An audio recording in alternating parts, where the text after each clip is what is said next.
Здравствуйте, уважаемые друзья! С вами я, Юрий Тюченко, кандидат ветеринарных наук, и в этом видеоподкасте рассмотрим, что такое транзитный период у коровы и почему он так важен. А также рассмотрим, какие угрозы он несет корове и ее продуктивности при неправильном его прохождении. Транзитный период – это 3 недели до отела и 3 недели после отела. Он считается ключевым для здоровья молочных коров и вообще для рентабельности всего хозяйства. Почему этот период так важен, что мы выделяем его в отдельный период? Это связано с тем, что в транзитный период корова переходит из состояния сухостоя и стельности в состояние лактации. И в этот период у нее в организме происходят важные метаболические, эндокринные и иммунные изменения. Организм коровы проходит ряд физиологических состояний: период сухостоя, отел и лактация. В транзитный период возникает большинство проблем, характерных для здоровья дойных коров. Есть статистика, что около 90% проблем со здоровьем у коров появляется именно в этот период.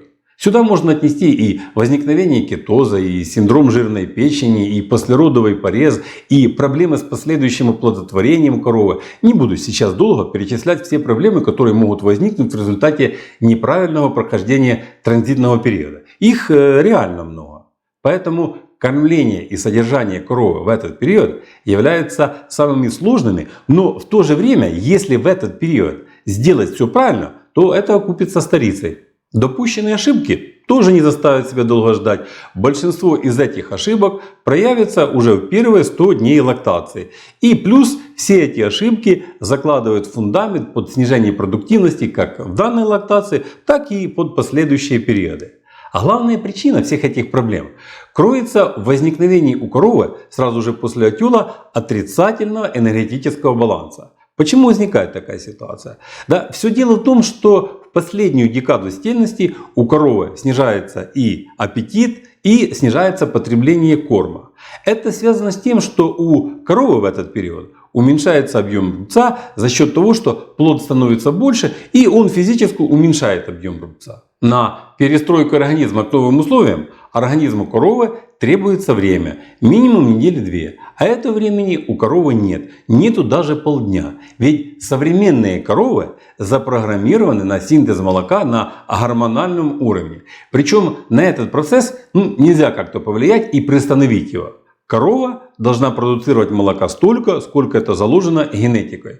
Рацион кормления сухостойных коров базируется на большом количестве клетчатки. Это низкоэнергетический рацион. Это вынуждает рубцовую флору приспособиться к расщеплению целлюлозы и снижает приспособленность к расщеплению крахмала, как высокоэнергетического вещества.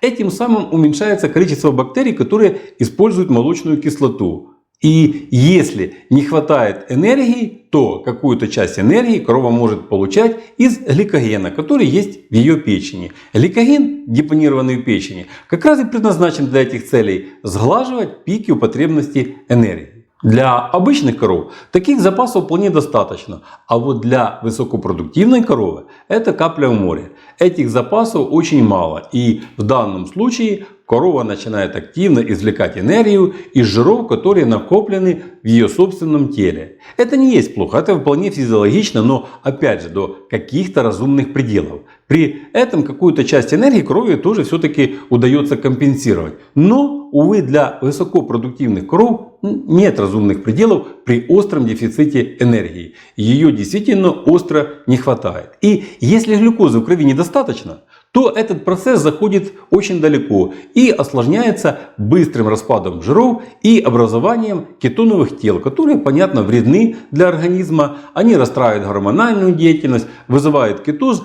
и затрудняют наступление стельности.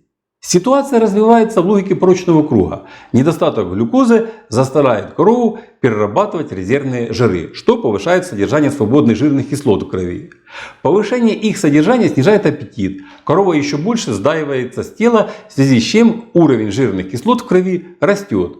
Эта ситуация чревата развитием субклинического и клинического кетоза, приводящего к поражению центральной нервной системы, гипофизно-надпочечниковой систем, щитовидной и паращитовидной желез, печени, почек и других органов, а также заставляет корову еще больше перерабатывать собственные ткани. При этом в крови, моче и молоке снижается уровень глюкозы, уменьшается буферная емкость крови, что приводит к нарушению обмена веществ и снижению продуктивности коровы. И только через 3 месяца после отела лактирующая корова способна потребить с рационом такое количество питательных веществ, которые восполнят затраты на производство суточного удоя. Особенно эта проблема касается первотелок, которые испытывают повышенную потребность в питательных веществах и энергии не только для производства молока, но и для завершения собственного роста. Триглицериды, как продукт расщепления жиров тела, накапливаются в печени, что в итоге получило название синдрома жирной печени или жировой гепатоз. Также при этом происходит снижение потребления сухого вещества. Как следствие, наблюдается снижение продуктивности, появляются проблемы, связанные с обменом веществ, и проблемы в половой сфере, например, такие как проблемы с отделением последа у коровы после отела и проблемы с последующей осеменяемостью. Вот такие неприятные последствия отрицательного энергетического баланса мы можем наблюдать. Как решают проблему отрицательного энергетического баланса? Понятно, что перво-наперво надо усилить энергетическую емкость рациона. Самый простой путь – это добавить в рацион коровы побольше энергетических кормов. К таким кормам, правильно, относятся концентрированные корма. Но при чрезмерном добавлении в рацион конскормов нарушается структура рациона, так как конскорма вытесняет из рациона структурную клетчатку. При этом у коровы нарушается работа преджелудков, меняется состав рубцовой микрофлоры и как результат нарушается соотношение выработки летучих жирных кислот, что ведет к ацидозу рубца и нарушению рубцового пищеварения. Во время сухостойного периода рубцовые сосочки тоже сокращаются, что приводит к снижению абсорбирования летучих жирных кислот. Таким образом повышается концентрация данных кислот при резком увеличении доли концентратов в рационе. Результат, как я уже сказал, субклинический ацидоз рубца, что ведет к более низкому приему корма и его худшему использованию, а также к многочисленным проблемам с копытами во время лактации. И это еще далеко не все. Буквально с первого дня корова испытывает колоссальный дефицит кальция в организме в связи с началом молокопродукции. Кальция после отела надо много и сразу. И причем не только для выработки молока, хотя и для молока его требуется очень много.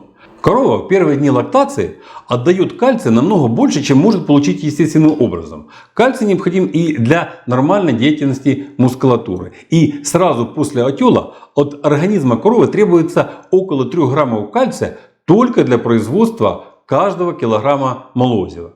У 40-50% дойного поголовья обнаруживают субклиническую форму гипокальцемии.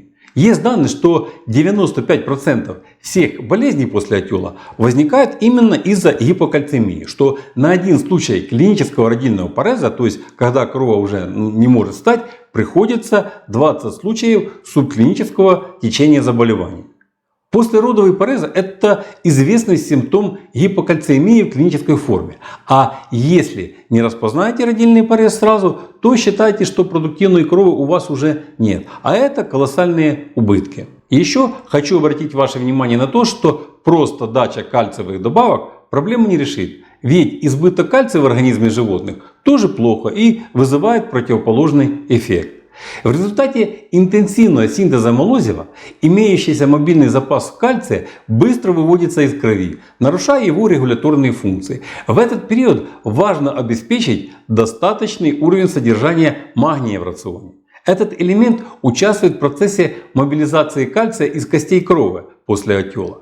Отношение кальция к фосфору и к магнию в рационе сухостойных коров должно составлять 0,6 частей кальция, 1 часть фосфора и 1 часть магния. Если у коровы гипокальцемия, то вероятность сложного отела возрастает в 7 раз, а вероятность задержания последа в 4 раза. Нужен кальций и для нормального функционирования иммунной системы, поэтому его недостаток также повышает риск развития мастита и других заболеваний. Как видим, очень много проблем может возникнуть при неправильном прохождении транзитного периода. В этот период необходимо уделять особое внимание следующим вопросам: сокращению случаев задержания последа, подготовке молочной железы к лактации, улучшению качества молозива и профилактике маститов. Кормленческие решения при прохождении транзитного периода являются ключевыми. Увеличить содержание глюкозы в крови и таким образом снизить выработку энергии за счет разрушения собственных тканей можно с помощью специальных решений по кормлению. Например, стимулируя выработку в рубце пропионовой кислоты. Дополнительно к стимуляции выработки этой кислоты необходимо ввести в рацион короткоцепочные сахара, которые всасываются напрямую через стенки рубца в кровь и являются самым быстрым способом влияния на уровень глюкозы в крови. Относительно задач транзитного периода, то можно сделать два вывода. Первый вывод. В период позднего сухостоя необходимо запустить кальциевый обмен, подготовить рубец к приему большого количества концентрированных кормов, а также активизировать деятельность рубцовой микрофлоры и поддержать иммунитет коровы перед предстоящим отелом и периодом раздоя. И второе. В период раздоя необходимо повысить уровень глюкозы в крови и одновременно поддерживать активную деятельность рубцовой микрофлоры и иммунитета. Вариантами решений вышеизложенных задач могут являться, например, ввод в рацион специальных кормов и кормовых добавок. При дополнении рациона специальными кормами суточный удой может возрастать на 2-3 кг на корову в день. Как это конкретно сделать, мы будем рассматривать в наших последующих видео. А пока на этом все. Здоровья вам и вашим коровам. Подписывайтесь на наш канал и до новых встреч!